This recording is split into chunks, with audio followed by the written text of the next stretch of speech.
right, WPSL and WSTU, it is time for your official access with Martin County. Here's your host, Bob Hoganson. Hey, Mike, thanks for having us. We're here today. We're going to talk a little bit about Martin County and all the great stuff that's going on. Again, official access with Martin County here. Bob Hoganson, I'm the operations manager for Martin County Television, cable channel 20 on Comcast, where we broadcast all our meetings, all the official board-mandated meetings, and we also do a lot of fun programming. But today we're here talking with a couple guests. My first guest is Kevin Abate. He is the director of our Parks and Recreation Department. Kevin, thank you for being here today. You're welcome. Thank you for having me. And remember, it starts with parks, so we're first. You're first on the line today. So, Kevin, we have such a tremendous park system. And, I think a lot of people have all visited a park from time to time, whether it's biking or kayaking or going to a wedding at one of our parks. But the parks have so much going on here in Martin County. I'm going to start with a real broad question. What do we offer at our parks here in Martin County? I think we offer just about everything you could think of when you want to be outside or inside. I mean, you can, from your HOA meeting to going to a public beach, having breakfast on the beach or lunch on the beach, or we host many weddings. We have 9 community centers, after-school programs, summer camps, a water park, a golf course, a public campground. There are hiking trails. There's so many things that we offer. We also have a lot of agreements with like leaseholders. We have the Children's Museum of the Treasure Coast inside Indian Riverside Park. We have the Treasure Coast Rowing Club inside one of our parks at Charlie Layton. So we have a lot going on. The U.S. Sailing Center at Indian Riverside Park. Lots of partnerships. Hal Patioki, South River Outfitters. So kayaking, paddleboarding. There's nothing that we don't offer program-wise. And if we don't offer it, we usually outsource it. Another thing that's really cool and kind of coming into its own the last couple years is disc golf. And you were telling me earlier off air about our new disc golf course. Talk about that a little bit and what that means for people interested in that. Yeah, the best way to explain it, disc golf is a disc is a frisbee. It's called frisbee golf, disc golf. Very popular sport around the U.S. Martin County does not have a disc golf course. So one of our goals last year during our parks strategic planning session was to find funding and to expand this program, or to actually just create it. We didn't expand it, we created it. So we created a 10-hole course over at Hal Patioki Regional Park, right off I-95. And it's at a soft, you can play it now. The signage will come in. You can play it now. The concrete pads are there and the basket's there. It's just like golf, but you throw a frisbee, a disc, into a basket. It's a heavier disc, and it's a fun game. It's challenging. You're outside. The course is, I think it's counterclockwise throughout Hal Patioki Regional Park, so we want everyone to come out and play. And we'll be posting stuff on our Facebook page when we officially open the course. And beyond Hal Patioki, which is an amazing park, which has a ton of stuff to do, any kind of outdoor activity, we also have a world-class Sailfish Splash Water Park, which, if you haven't been there, it's a must-do in Martin County. I mean, the kids can have fun. It's got the big lap pool, the dive well there. And talk about that park a little bit and what you guys also just accomplished with the state championships. Sure. Let's start off with this first. For the listeners, at the end of the show, we'll give away something real special related to that park. How about that? We'll give out 10 of something if you listen, and just get your pen and paper ready, and we'll have an email address for you to email us.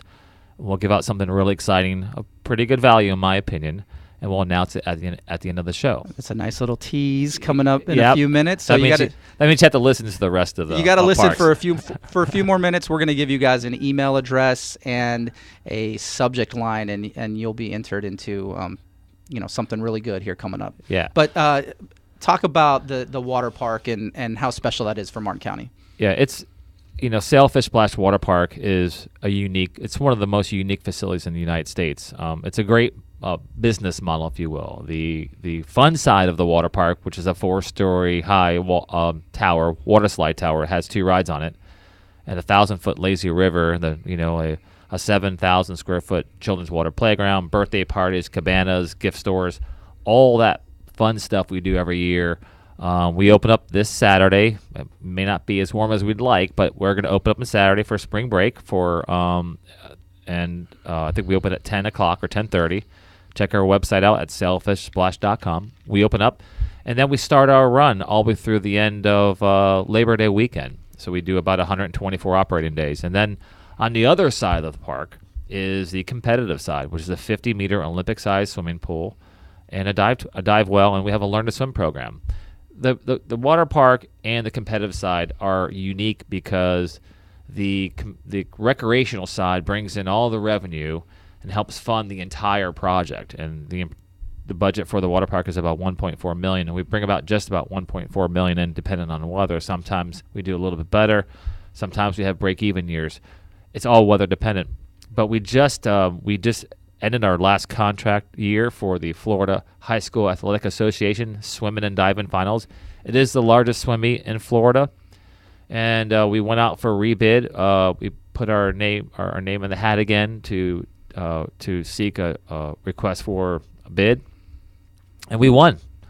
The state of Florida officials decided that we were again worthy of another 3-year contract with 2 one-year options.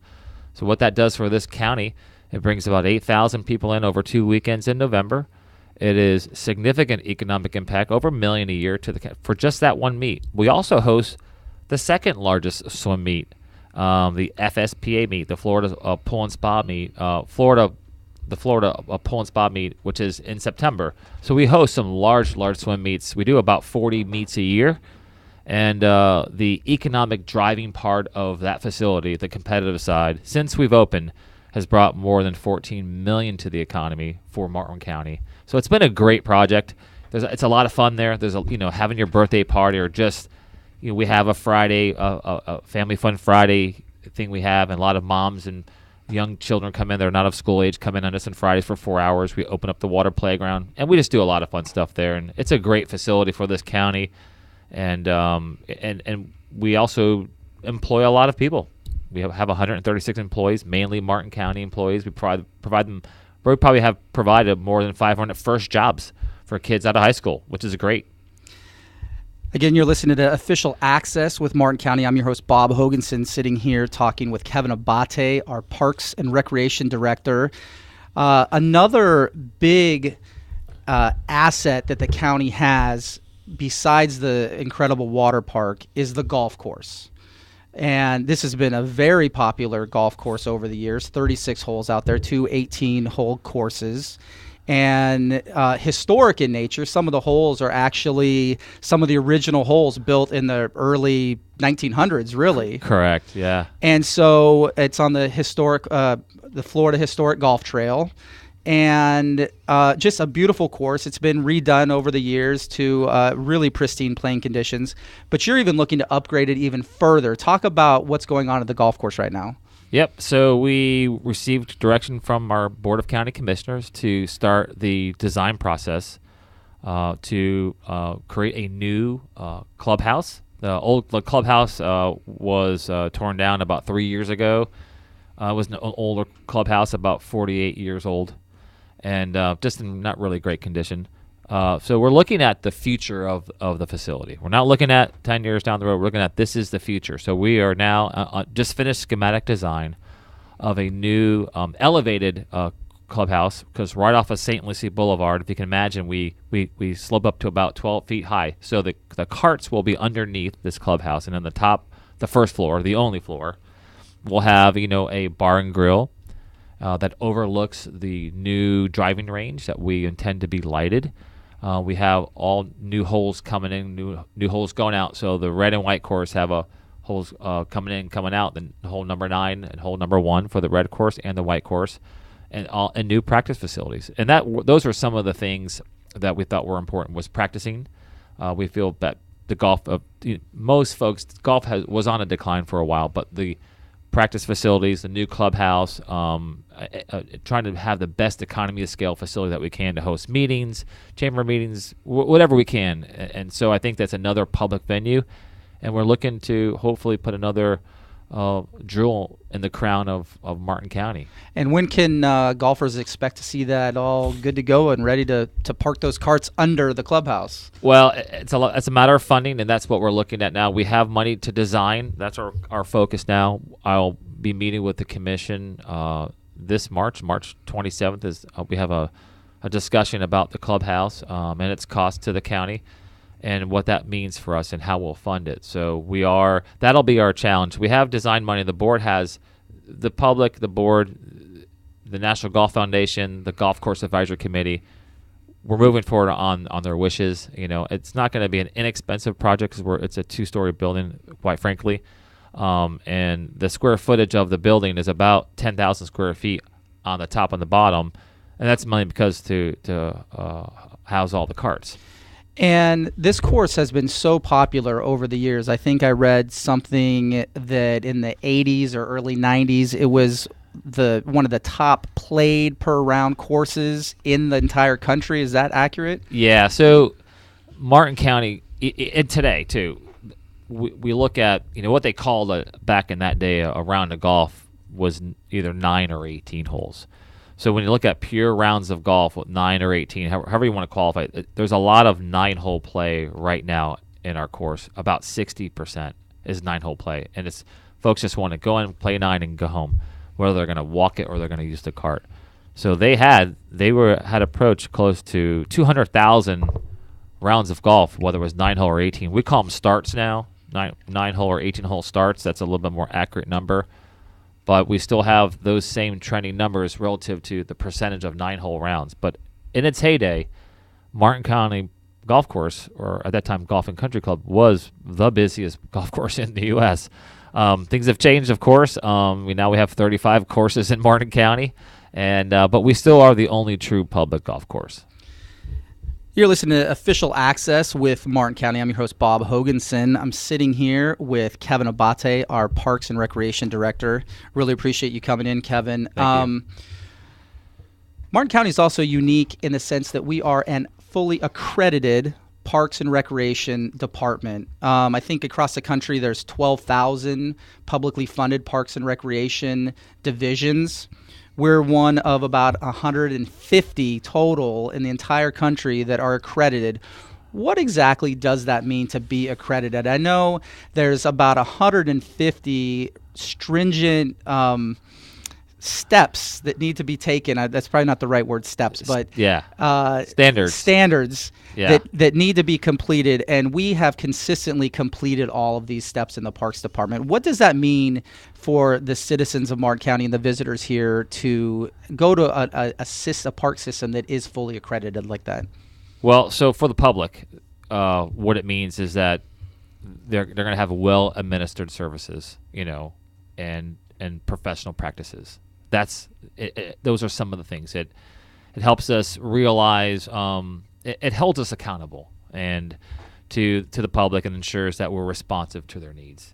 And so when you do that, that helps us improve our customer and quality of our services. At the end of the day, that's what it does for us.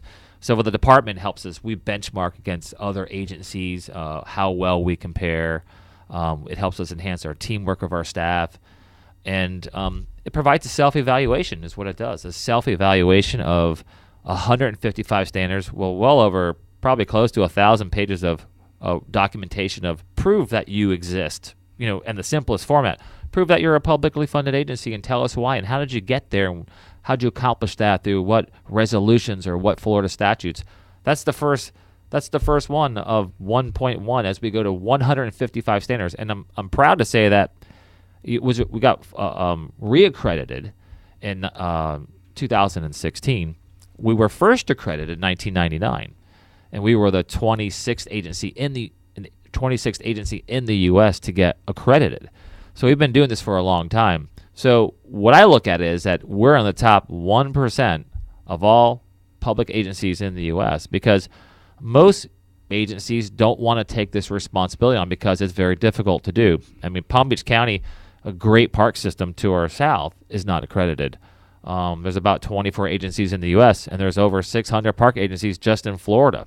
So it takes a lot of hard work, and we passed all 155 standards. And some of these standards go from the basic things that you can see, like do you have recycling at the parks? Do you have proper garbage disposal? But it also looks at your finances and your HR side of things and sort of internally how the department's run and how it's structured. And the fact that we're able to pass all 155 standards when you can really only miss like one or two of those standards and you don't get accredited. Correct. Is really a testament to what you do in your department. Kevin, I want to thank you for being here today.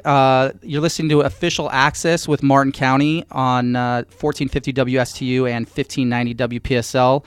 I've been sitting here chatting with Kevin Abate with our Parks Department, the Director of Martin County Parks and Recreation. Kevin, thank you again so much for being here. And we're going to be right back with another Martin County department. And I'm just going to give you a little tiny hint of who we're talking to next. It's going to sound sort of like this. Bzzz.